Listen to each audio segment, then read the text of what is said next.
Yeah, Loki. I mean, Joan, you have a fan club here in this state. Well, that's nice. Yeah. I hope. I guess you've seen Loki's latest movie on ending slavery in Utah. Nope. Okay. Loki. I mean, Joan, you have a fan club here in this state. Well, that's nice. Yeah. I hope. Okay, but we are live. We are live. Latest movie on ending slavery in Utah. So I'm muting that. All right. Well, we're live. Yeah, we're live. Well, Sorry that's for all good that. news. We're alive. Folks. So, Brian, you'll need to mute your YouTube feed. Yeah, let's see. Just do a little technical here. Ready? We apologize for the first part. We're still learning this system, and but we'll get it down sooner or later. But thank you for joining us, everybody that is on with us on our YouTube channel. This is an exciting night for us as a diversity and equity team with Provo School District, Provo City School District, to have Brian has been freezing up. Looking forward to getting to meet. I've heard so much about her, and you probably heard a little bit of our back and forth discussion that she has a fan club here in Utah, and I'm looking forward to hearing the things that she's experienced and as well as her message this evening. So, without further ado, because I don't want and all these different things that I'm dealing with. But I want to welcome Joan Trumpauer Mulholland with us this night, and her son, who is a good friend of mine. I'm so happy that our paths crossed, and so I'd like to welcome Loki Mulholland as well. And so this evening we're going to I'm not going to be asking any questions. I'm actually going to turn the time over to Loki, and he's going to go ahead and guide us through the evening. And the latter part of this evening, we'll have some time for some questions. So if you do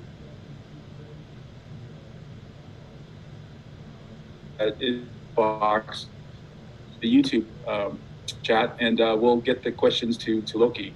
But other than that, welcome. Thank you for being here. It's an exciting night, and I'll turn it over to Loki. Great, thank you, Brian. Now, Brian, you did break up a little bit there when you're letting people know about the chat. So just to reiterate that, we're going to be doing the chat for questions on the YouTube channel there. So we'll be, viewing that throughout.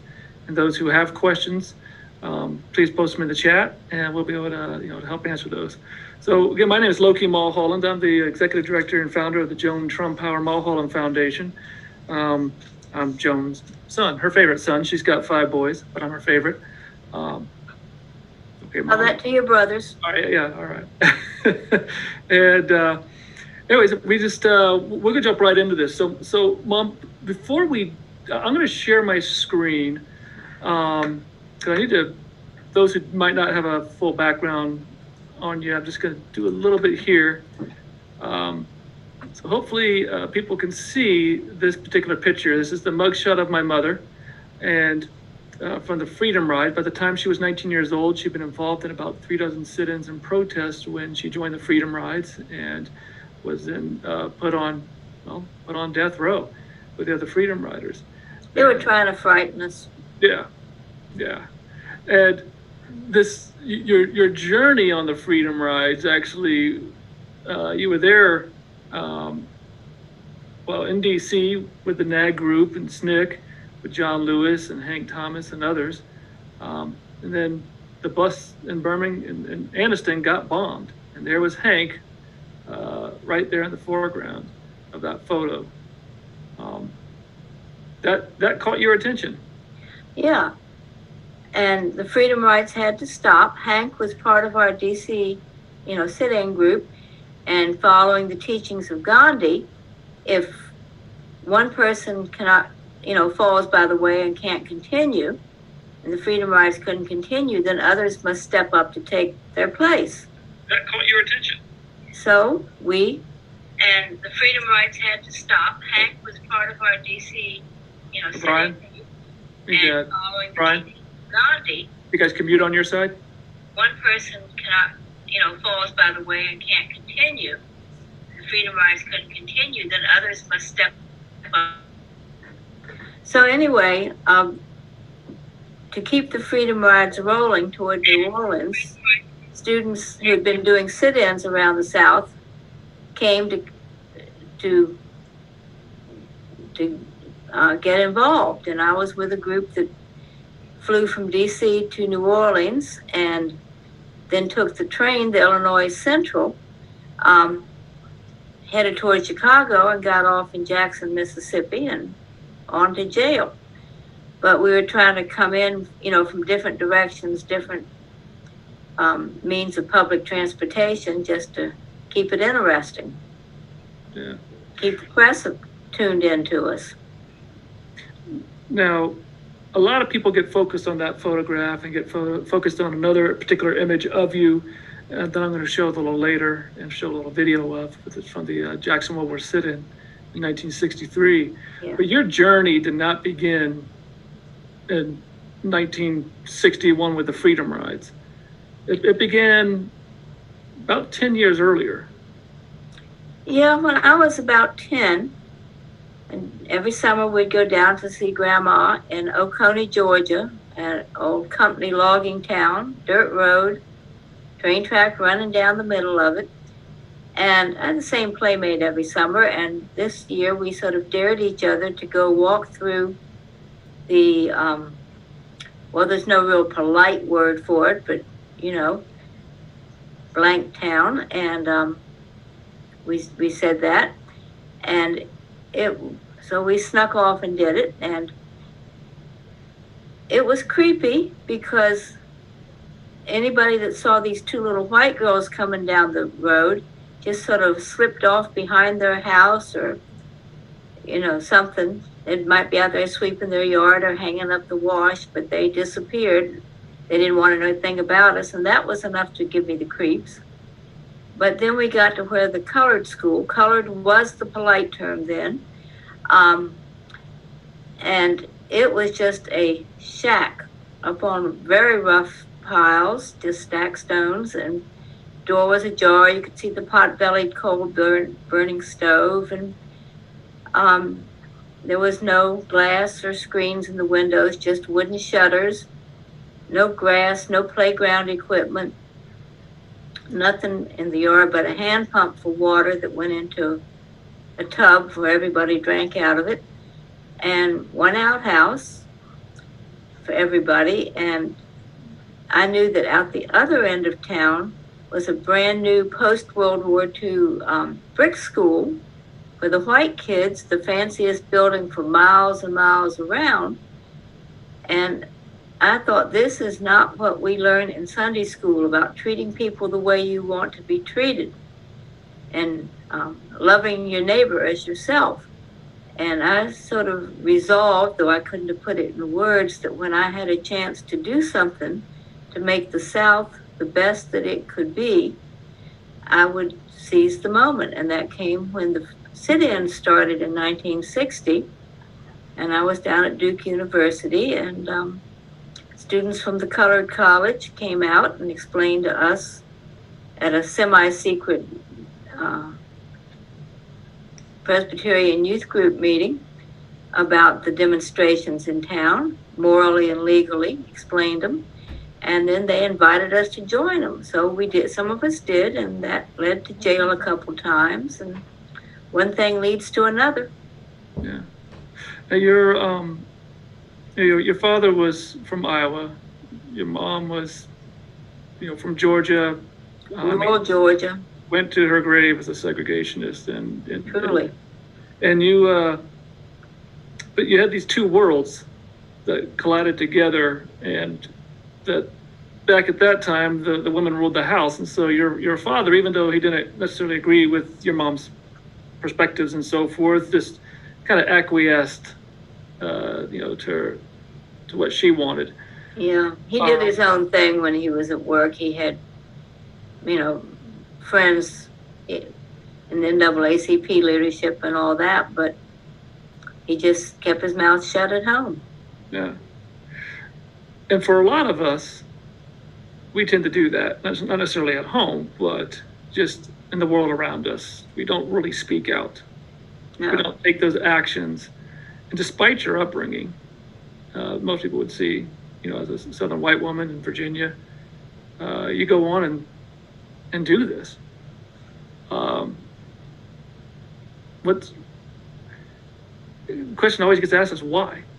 I mean, and I know you saw this as a little girl and in rural Georgia and in Oconee and such, but why did you see things so differently?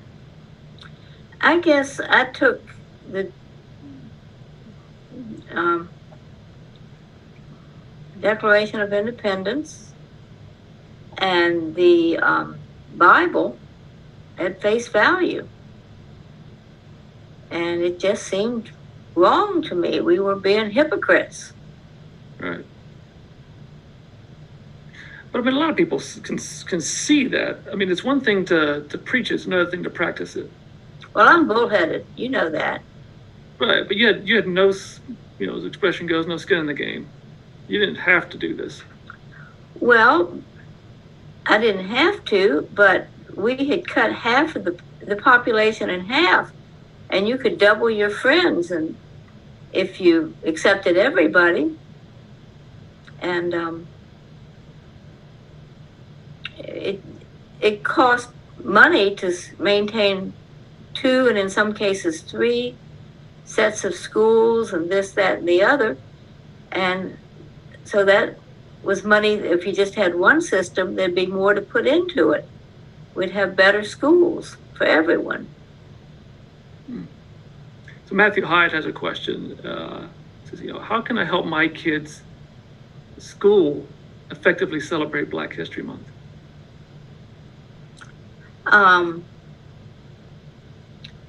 Make sure they know there is more to Black history than Frederick Douglass, Rosa Parks, and Dr. King. Black history goes way back in what's now the United States, 1619, and it's still being made. Yeah. And it affects everybody. Now you did something at our school, in our elementary school in Virginia, with the music teacher to help with Black History Month. Yeah, she was looking for a song that would be good to teach the students for Black History Month, and thought I would know something, and she asked me, and I said, well, you could teach them lift every voice and sing. And she had no clue what that was, but she looked it up, and she taught it to every kid in the school, not just the chorus. She was looking for something for the chorus, and maybe a few others, but she taught it to everybody. You were only in about 2nd grade then. She taught it way down, I think probably to maybe even kindergarten, I'm not sure. But she learned, and all you guys learned. Now, Lift Every Voice and Sing is also known as the Negro National Anthem. And you're supposed to stand when it's sung. Right. So people forget that sometimes, and this old white lady, sometimes I'll be someplace and those chorus will start it up, or the orchestra or something, and I'm on my feet as soon as I hear the first notes. And people are looking at me sort of strange, but before you know it, other folks are standing, and I've even had one orchestra director, I think it was in Tennessee, might have been West Virginia, but he came up and thanked me for standing later. Well, and I think you also said at one point that was probably the first time that Lift Every Voice and Sing was sung at a previously segregated school in Virginia. Yeah. So we all have our ways of doing things. Made history. Make history, yeah. Well, I want to bring up this next part of history, and in particular, obviously, I shouldn't say obviously, but is the Jackson War sit-in. And I'm just going to pop over here the screen share real quick. Now, this is the sit-in right here. This is That's the picture. photograph that everyone remembers. And that is the most widely used sit-in photo of the day. It went worldwide. And it's also the most integrated sit-in of the era, because the man is actually Native American tribal member. I'm white, and Ann Moody's black, so we had it covered pretty well. Yeah. Now, as I'm going to just zoom in a little more on this image, but as you see this, a lot of, when I work with students and I talk about this image, one of the things I say to them is, who are the bad people? And of course, they always say, well, it's those kids behind you. And then I ask, are you sure? And that's when it gets interesting. But you have a take on that as well, as to who the bad people are in this photograph. And are they necessarily bad? Well, no, but that guy over on the left with the glasses and the hat, he's a bad guy. He was the local bootlegger. And the guys with the sunglasses on, they're the FBI agents taking notes. But those kids that appear to be the bad people to most folks, that's what they were brought up to think and do. They're a product of their environment. And this was exam week at the local high school, and if you were a senior and had good grades, you could cut out and go uptown and get your lunch. This was before fast food joints, like you used to go off to, Sonny Boy. And they got up there on their big day to eat out, but they couldn't because we were there and the lunch counter was closed. So they were not happy. But how long did this? I mean, you were never meant to be at that lunch counter. No, I was supposed to be observing a picket line, which was supposed to divert the police attention away from the lunch counter while the original people got in. And the picket line got arrested real quick. And so me and the other white lady who was an observer, we called back to Medgar Evers' office, the NAACP man, to let him know they'd been arrested and they needed to get the bonds money and the lawyers. And then Lois and I thought, well, we haven't seen any squad cars go down the street to Woolworth. Let's go down and check it out. And that's just when things were going down. And they went down for how long? Well, I don't know exactly when they started, but the things went on for 3 hours. The police would not come in and do anything because the Supreme Court had ruled the week before that the police of their own volition could not come in and make arrests. They had to be asked to come in and make arrests by the store manager after he had closed the store. Now, I had been involved in 2 cases that had been consolidated, like Brown versus Board had been consolidated. And so I was 2 of the cases that led to that Supreme Court decision. One had been the sit-ins in Durham, North Carolina, where my case had been selected from a whole bunch of them for appeal. And the other case was Glen Echo Amusement Park out in suburban Maryland. And I had been the person who had gone in, being white, I could do it, and bought the tickets. You had to have a ticket for each ride. So I went in, bought the tickets, came out and handed them out to the black students from Howard, and they got arrested on the merry-go-round, ticket in hand. So the manager would not close the store. And then our college president got word of what was happening, and he came down and tried to talk the manager into closing the store, and he wouldn't do it. So the college president called, I think it was the national headquarters of Woolworth, and they then advised the manager to close the store. So he finally did, and the crowd left, and we were given safe passage out to the curb with cars coming to pick us up and take us back to Medgar's office. An exciting day. Yeah. Sadly, roughly 2 weeks later, Medgar Evers was assassinated in his driveway, shot in the back by Byron De La Beckwith. And in his hands were T-shirts that said "Jim Crow must go." I've spoken with. Actually, I spoke with his daughter today, as a matter of fact. I've spoken to his widow, and she can hear. Still says she can still hear the children screaming, "Daddy, get up! Daddy, get up!"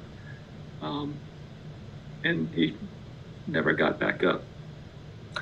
Now, I want to say something about Medgar's assassination. It was the night that President Kennedy went on national TV, back when that was a big deal, and said we must have a Civil Rights Act, and Medgar was shot. The day that President Kennedy sent the bill up to Congress was the day that Medgar was buried in Arlington National Cemetery. And the day after Kennedy's assassination, that President Lyndon Johnson signed the bill into law, would have been Medgar's 39th birthday. So I think there's a direct connection between Medgar and the Civil Rights Act of '64. And for those who don't know, Medgar Evers was the field secretary for the NAACP in Mississippi. He was the civil rights man of Mississippi. Probably either way to kind of describe him would be he was the Dr. King of Mississippi. He was the first of the three civil rights leaders that was assassinated, followed by Dr. King and Malcolm X.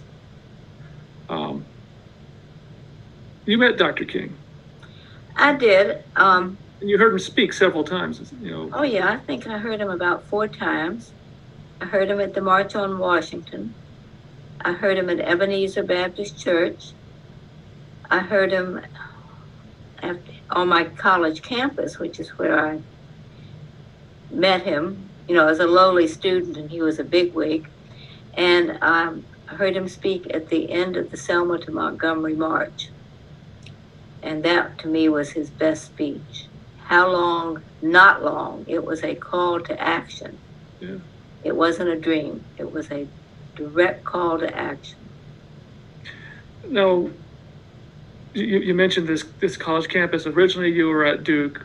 You and Duke separated ways because they thought you were mentally insane, or mentally ill for wanting to being a white woman involved in the civil rights movement. So you weren't amused by that, but you did finish your classes. But then you went to Tougaloo College, which today is known as an HBCU, an historical black college or university. And you are the first white student to attend Tougaloo College. Full time. There'd been college staffs, kids that took courses, but I was the first regular student. Or exchange students from the North, There hadn't been any exchange students there. Oh, okay. Not that I ever heard of. Oh, so yeah. So then, what was that experience like to go from your white world? Now, understandably, you have already been involved in the civil rights movement up to this point, but quite frankly, to be going from this white world into, this black college. Well, I felt firmly that if integration was real, it had to be a two-way street.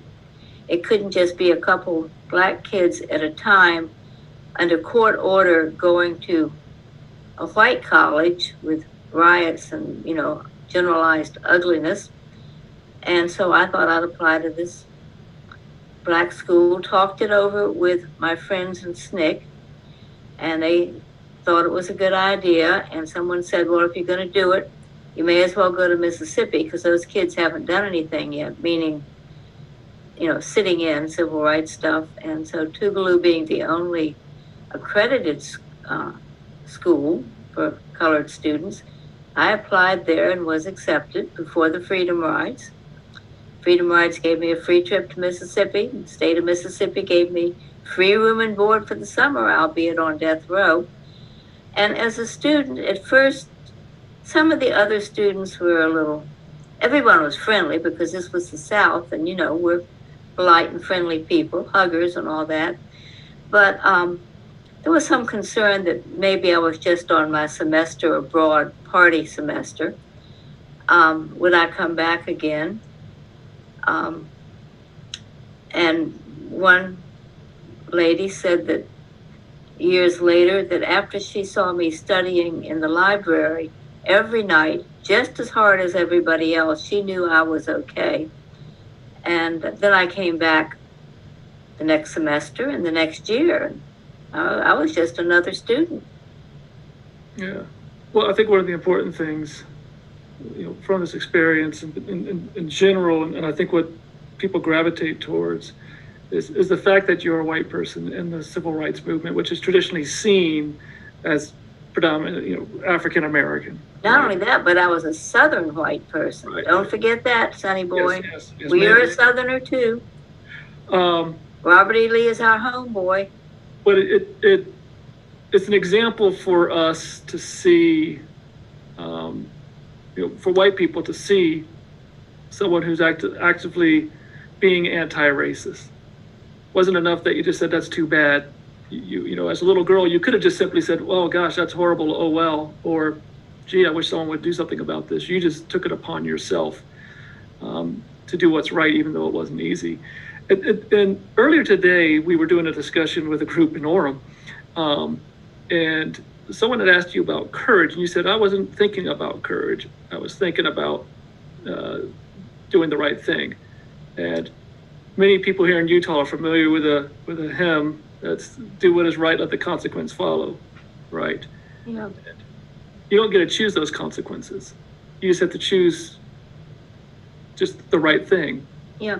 And furthermore, fear, the opposite of courage, will freeze your brain so that you can't think what you need to do for your own safety in the situation.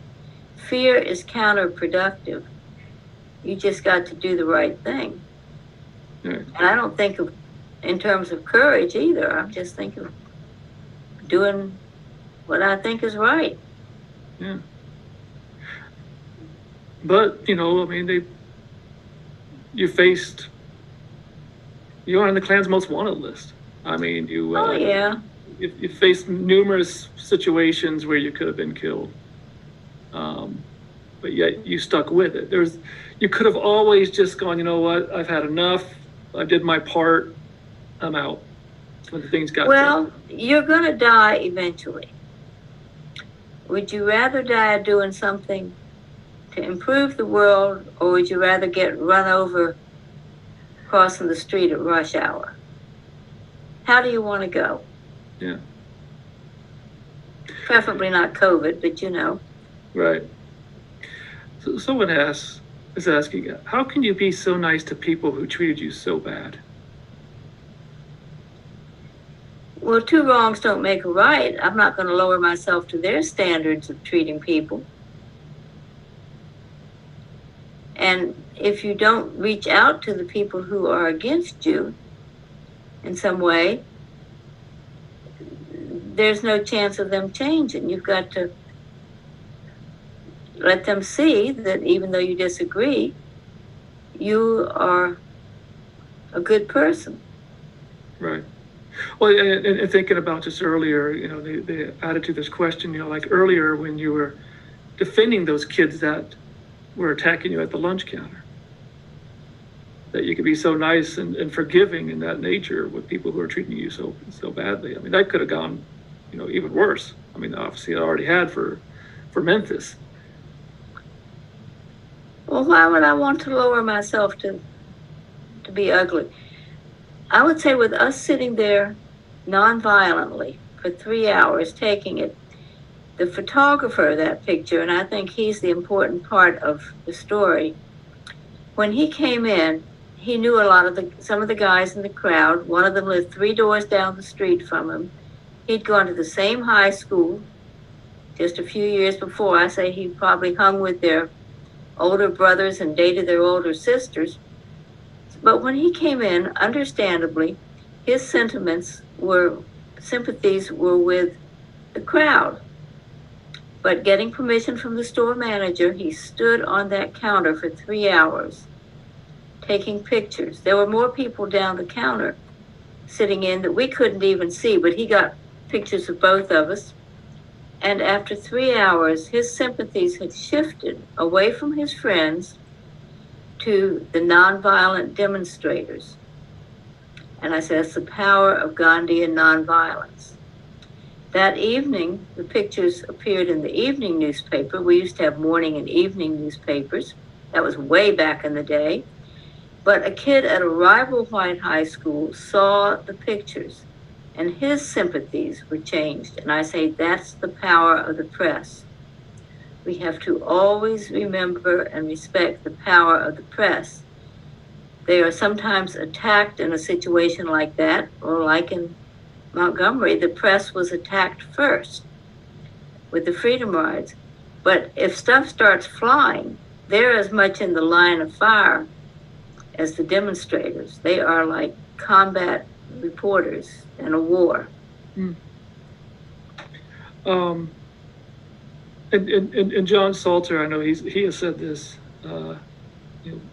to me before, but that people don't really understand those kids are victims.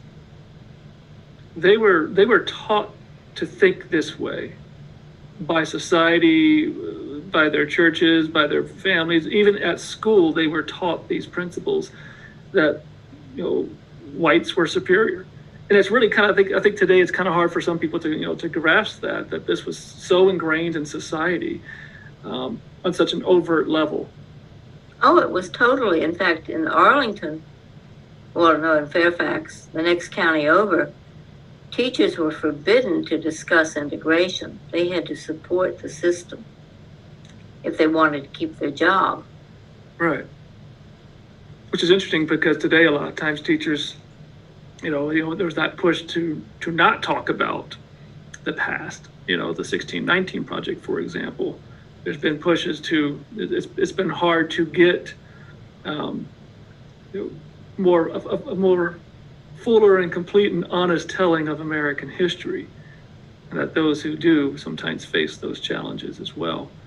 I want to go back to SNCC. I want to talk about one of these friends. Well, let's explain SNCC. It was the Student Civil Rights Organization run by students who were participating in the sit-ins and all. The Student Nonviolent Coordinating Committee, very loose network of college students who were sitting in. Right. That moved into the freedom rides and, have protest, real travel. And voter registration after that. Right. The 5th anniversary of King's assassination, we were at in Memphis at the Lorraine Motel where it was taking place, this commemoration, which was where he was also assassinated. And that evening at this gala event, it was just this massively crowded room, and I worked my way across that, and there was John Lewis and Bernard Lafayette, and John waves me over, to say hello, and I take his hand, and he pulls me in and says, "Where's your mother?" Not even "Hello, how are you doing?" It was simply, "Where's Joan?" Right? You guys had this unique friendship that obviously went all the way back to 1961. Yeah, we were like family, better than family for the most part. Yeah. And the last time we saw him was this past March on the Edmund Pettus Bridge, as a matter of fact. When he was beaten. Yeah. A lot of people would ask, and I asked this question, you could have left, you could have gone back, but you have said in the past, there was nothing to go back to. You can only go forward. And that, the movement became family. Yeah, and for white and black students, because black kids, their parents might tell them not to come home because they could lose their job, the house could be shot up, lots of things could happen. It was best if they stayed out of the picture. Right. Their hometown. And all these years later, it's not like you and John were, saw each other all the time, but when you did, it was like old home week. Yeah, get a nice, good Southern gentlemanly hug. Catch up on the news. Yeah. He was this important congressman. I was just a teaching assistant in the local elementary schools, but it didn't make any difference. So a question is asked here. It says, white folks want to join the cause, but kind of want to take the lead and take attention. What advice do you have for getting involved and being a follower in today's age? Don't go running your mouth, offering, telling folks what to do. If you're asked which idea you think is better, answer. But basically, let the people who are impacted and the organizers from within the group take the lead, and you're a follower. Yeah. I never went anywhere in all my civil rights stuff that I was not invited to go, from the first sit-in to the last. Now, there were things you were, I don't want to say uninvited to, but that they didn't want you there. Well, like in Jackson, I stayed back in the office that SNCC and CORE had jointly and did office work and typing, because if I went out, with the students for voter registration or demonstrating and stuff for a long time, it could endanger everybody. I had to keep completely in the background, and I understood that. I didn't want to be getting people killed. And I had to, from college, if we were driving and concerned that I might be, cause someone to attack us, man, I was supposed to be on the floor of the car in the back, and maybe someone throw a coat over me and put their feet on top of me. I had to stay out of sight, I want to remind people that are watching that we're using the chat line on YouTube for opportunities to ask questions. So please feel free to drop those in there. I can see those directly, and more than happy to answer your questions. With what we're seeing today, this past summer in particular, does that give you hope? I mean, despite this, some people are like, gosh, I mean, that feels like such a setback, with the deaths and so forth, because now they're suddenly aware that African Americans are getting killed by police. But what else is new? That's right. Been going on forever. But that you guys in the movement must have felt that this was such a setback. But what do you see out of that? From this summer, the demonstrations, protests, Black Lives Matter stuff, following the deaths in the North, basically. Well, there was one in Georgia that made the headlines, but it was such a large, diverse crowd. I mean, we always had some diversity, but just, you might even say token diversity in the civil rights movement. But to see huge crowds with a no majority ethnic group was just wonderful. Does it give you hope? It gives me hope. Now, what didn't give me hope was the way the group was treated in Washington, D.C.,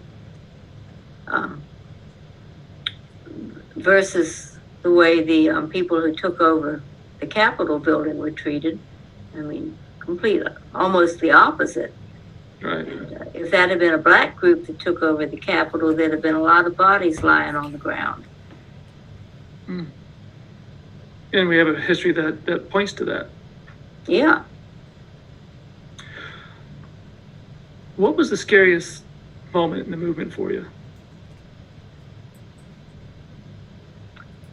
Well, the one time we were all pretty sure we were going to die was, I think it was in May, I'm not sure. But anyway, it was a little before the Freedom Summer in 64. And the town of Canton had been off limits to white civil rights workers. But there was going to be a mass meeting, a big gathering in a church having to do with voting rights. And so we got a carload of us together. Everybody was white. The driver was from Pakistan. And we went on up to Canton, just outside of Jackson, and went to the mass meeting. And then on the way back, we were followed and got boxed in on the road that led to the brand new interstate.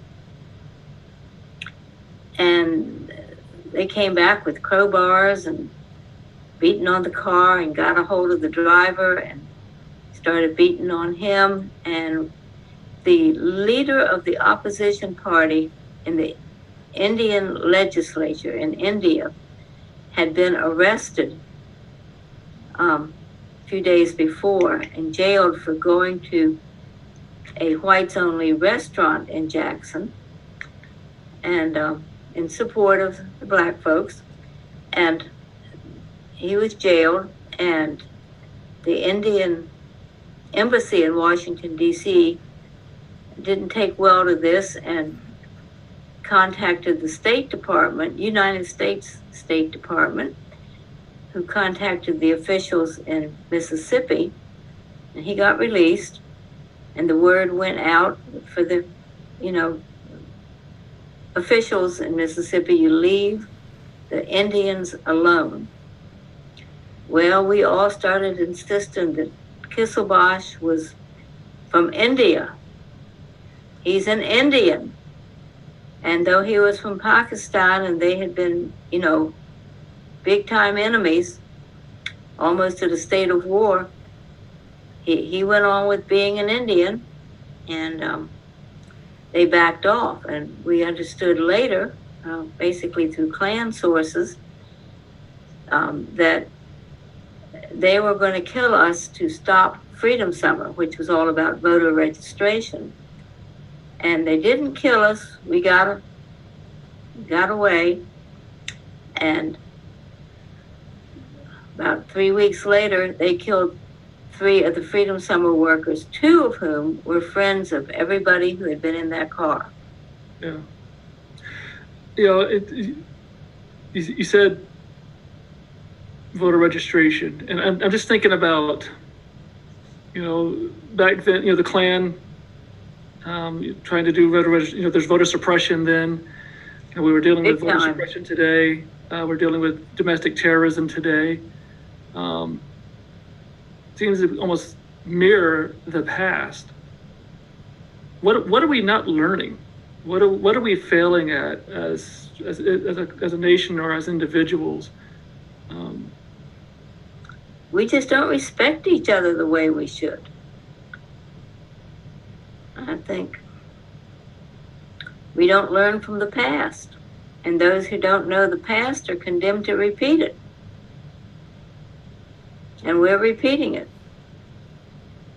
So what do we need to do to overcome that?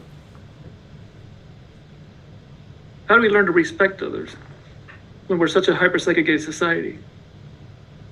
We gotta find opportunities to make friends across ethnic, religious, what have you, racial lines. We have to really work at it, and starting, with little kids in the schools, and move it forward. Do you feel that when we talk about schools, do you feel that we've addressing our history, honestly, is another approach, that we shouldn't be afraid of that history? We need, all over the world, all over time, people have made mistakes and been prejudiced and declared war on each other and things like that. And everyone needs to be honest about what has gone before and try to be better.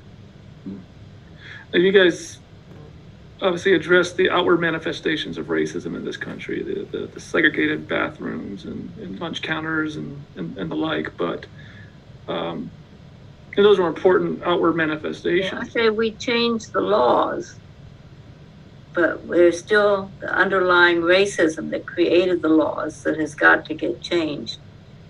And it's really good when I see some of today's generations doing that type of thing. Those huge integrated, completely integrated crowds in Black Lives Matter protests were just heartwarming. What's interesting, I'm looking over your shoulder, on the screen right, your left shoulder, and in the background is a hanging on the wall are Apache warriors, Geronimo and some of his fellow warriors. Yeah, well, your brother's named Geronimo, so. Yeah. And when I think about downstairs in the living room, there's a portrait of Jomo Kenyatta. I think it's people Well, come to the you had house. another brother named Jomo. Well, yes. And Jomo Kenyatta was the first president of Kenya, The liberation leader. But it's interesting because I remember people would come to our house, friends and stuff, and they'd be fascinated by what I would call the eclectic, collection. You never told me that. But because it doesn't look like your standard house that you'd see, the Brady Bunch and so forth. What we saw in our house was what we would hope to see in our schools and in everyone's homes, that you would see diversity. And obviously, we were white people living in a white house, but red brick home. But the inside didn't reflect us. It reflected cultures and all throughout the world. Of course. So it was very much normalized for us, and I think about with education and so forth that we need to normalize experiences, not make things exotic, and so that everyone can see themselves reflected in that history and in the teachings and so forth. Why was that important to you, besides not wanting to put just standard, cookie cutter Sears and Roebucks in your house? But how was that were you aware that was a tool for your children to learn? No, I wasn't. A lot of things, it was just normal for me to try and do something to reflect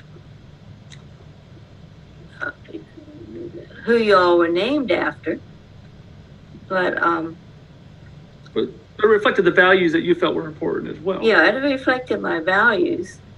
Not everybody would have a autographed picture of Jomo Kenyatta hanging in the living room, but I guess I wanted all of you guys to have names of somebody who had to overcome a difficulty, and I wanted you to know about the person you were named for. And overcoming difficulty was an important theme on that, and so I spread the names around. Right. And tried to have things that you could relate to in the house. But it was just normal for me. Right. Didn't know it was exotic to other folks. You didn't tell your mama. Yeah. To me, it's interesting just because it's a reflection of who you are, and you weren't hiding that. It's what you were comfortable with, which made it comfortable for your kids. Yeah, I wasn't preaching at you. I was just being me. Yeah, people ask me about, did you ever talk about the civil rights movement or racism and these sort of things? I'm like, no, we never got preached to about any of that. That was just kind of life. I do remember one time in particular, it was probably around the time Indiana Jones, Raise the Lost Ark was coming out, was out in the theaters. And this is, Indiana Jones is battling the Nazis, right? And I made these paper airplanes, and one, I put American flag on, the other one I put a Nazi flag on, and I'm, battling, and you're like, you got upset with me. And you said, do not draw that in my house. And I was like, well, it's just paper airplanes. Yeah, I don't want to see that. Now, I didn't know it was because, one, because it's racist, but two, also because, your run-ins with the American Nazis in Arlington. Yeah, that was their headquarters. Yeah, but you took these very definitive stands like that, and made it clear. Yeah. If I heard anybody in my house use the N-word, one of your friends, one of you, they had to go home. Right. That was it. And everybody knew it too. The word was out. And then there were a couple of black twins, identical twins, just new in the neighborhood, came over after school with some other buddies, playing around upstairs. I think you were jumping off the bunk beds. And one of those twins called his brother the N-word. And you could have heard a pin drop. Everybody knew that was trouble. Yeah. So I had to explain to him that in this house, you do not use any word about someone who reflects negatively on their family. And that does. And if I hear it again, I'll have to send you home. And didn't hear it again. All right.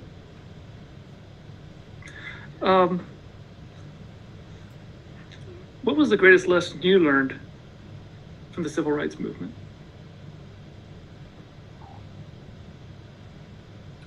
I've never asked you that. I mean, we were family. We were all equally important in the civil rights movement. And we were family. What do you think people miss the most in respect of the point of the civil rights movement? What do you think people miss the most about the civil rights movement? Where do they miss the mark on that? As they talk about it in school, I mean, obviously, we got Black History Month coming up and such, and so that's going to be a big thing. Civil rights movement. But what are people missing? What do you hope they actually, teach? That everybody has a role in making things better. There's the frontline people, the people with the big names, but behind them, supporting them, were all these other people. There were the folks who cooked food for them, who got the word out, the telephone tree before the internet, making flyers, getting them out. There was lots of other jobs than being on the front line. You had to have both groups about equal numbers, and both of them were equally important. And that the folks who had the back of the leaders are just never mentioned. Right. And the focus becomes, Rosa sat down, King had a dream, but there were thousands upon thousands of ordinary people who were out there making a difference. Definitely. What you looking at? I'm just checking another screen to make sure that I'm getting all the questions in. But yeah. Okay. More questions. Anyone else have a question? I want to make sure we leave that. You have to relay them, huh? Yeah, I have to relay them. But yeah, gosh, I'm kind of stumped. I usually have a whole bunch of questions I can ask, but we're all over the place at the moment.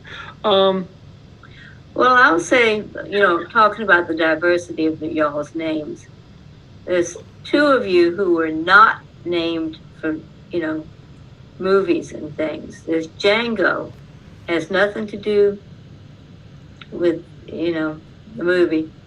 It has to do with Django Reinhardt, who in his day was the world's leading jazz guitarist, in spite of the fact that one hand was almost inoperable because he'd been in a fire when he was a kid, and he could hardly use that hand playing the guitar, but he was still the world's leading jazz guitarist. Sure. He overcame that difficulty. And you are named Loki after the Norse god of mischief, who was Thor's sidekick, and he had to overcome Thor's hammer. Now, I people always want to know what they can do today and how they go about doing it. How do we change the world around us? How can You have to focus on what is most important to you. Is it hunger? Is it discrimination on religion? Is it that they want to put a big dump right by the black neighborhood in your city? What is the issue that speaks to you? You got to find that. You've got to find some other folks who agree with you that that is a big deal. And you've got to make plans and get out there and do something. You got to set a goal. And if there's another group that you don't agree with everything, but you have a lot in common on that, you can form a coalition on it. Right. Rebecca Knapp has a question. What message would you want the youth of today to know? What advice would you give us? Well, it ain't over till it's over. So get out there and do something about it. Right on. Brian, I see you're back on. I am. As I've been having issues with my laptop, it decided to kick me out of the meeting, so I had to use jump on Claudia's laptop. Okay. Well, Brian, real quick, I mean, as a diversity and inclusion director at the Provo School District, what's that one magical question you wish you could you could ask my mom? You know, and the work that you do, which reflects in the work that the teachers are doing as well, as you try to. Well, I think your mom has a lot of similarities with the philosophy of an individual that has impacted my life, and that was my grandfather.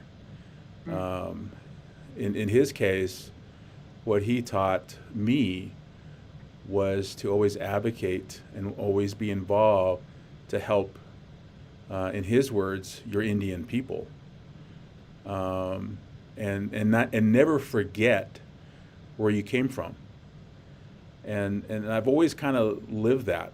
I think that's why my career was always involved in trying to help Native American youth and families, but it's also not forgetting who you are. And I think I heard that tonight in several places, is, you know, you have to have a good foundation, but you have to be willing not to be afraid to get involved. You know, you see something that's not right, you go and do something about it. But I think sometimes, you know, we're afraid, or maybe have the mindset, I'll let somebody else do it, where, you know, I believe that we've been blessed with talents, and talents that are meant for us to utilize here. And, you know, and I think that if we don't use those talents, then, you know, it's really an opportunity lost. And I don't want to go before my maker and that question asks, why didn't you use him? You know, and so I think it's time to utilize that and take advantage of that and do what you can to make your area a better place to live. And so I totally understand with, you know, and I have a great respect now, even more of you know, just, you know, Joan, of what you have been able to teach. And I think your actions have taught many people with what we need to do as human beings. Yeah, actions speak louder than words. Exactly. And one of the things that comes to mind as well is that my mom reflects is being true to yourself and who you are. And don't let other people dictate that to you. And my mom, despite her grandmother, and clearly there were other people who were not amused by what she was doing, she was still always true to herself, despite everything that she did. And one person's comment, Gina's, one of my favorite parts of Joan's story is that she was an ordinary person who decided to do something and make a difference. We can all do something. We can all make a difference, and that's so true. You know, I asked my mom, and, you know, well, why you? She said, well, why not? What makes you so special? And she said, absolutely nothing. I just saw something was wrong and decided to do something about it. Everyone likes to complicate things and try to get to it's got to be much more complicated than that, you know, and it's like, no, that's really what it was all about, is doing what's right, even when it's not easy. So, I know it's 8 o'clock at this point. Yeah. It's 10 o'clock in Virginia, Mom. So Yeah, I know, exactly. Yeah. Gotta stay awake. well, we Well, truly appreciate the time and everyone that was able to join us. And Brian, thank you so much for having us. well, thank you so much. I am now a huge fan, and Joan, thank you, and for kind of setting the example for us. Not forgetting. I think that's important because we do have a lot of challenges in front of us, and here in our community of Provo, we have our work cut out.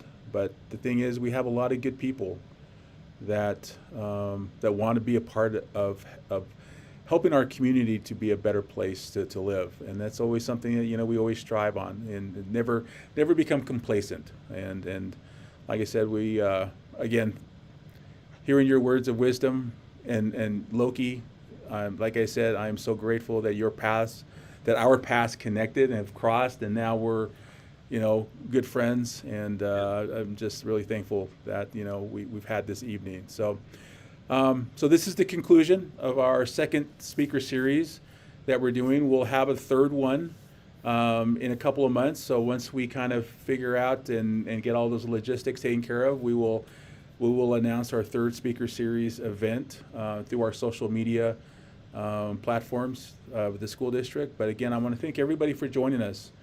It's been an incredible night, and I'm just really excited that we were able to have the Mulhollands with us this evening. So, thank you, and be safe, everybody. Good night. Thank you. Good night. Thank you. Close. Yes.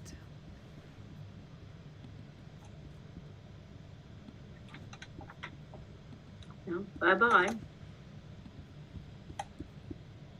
We got a lot of windows.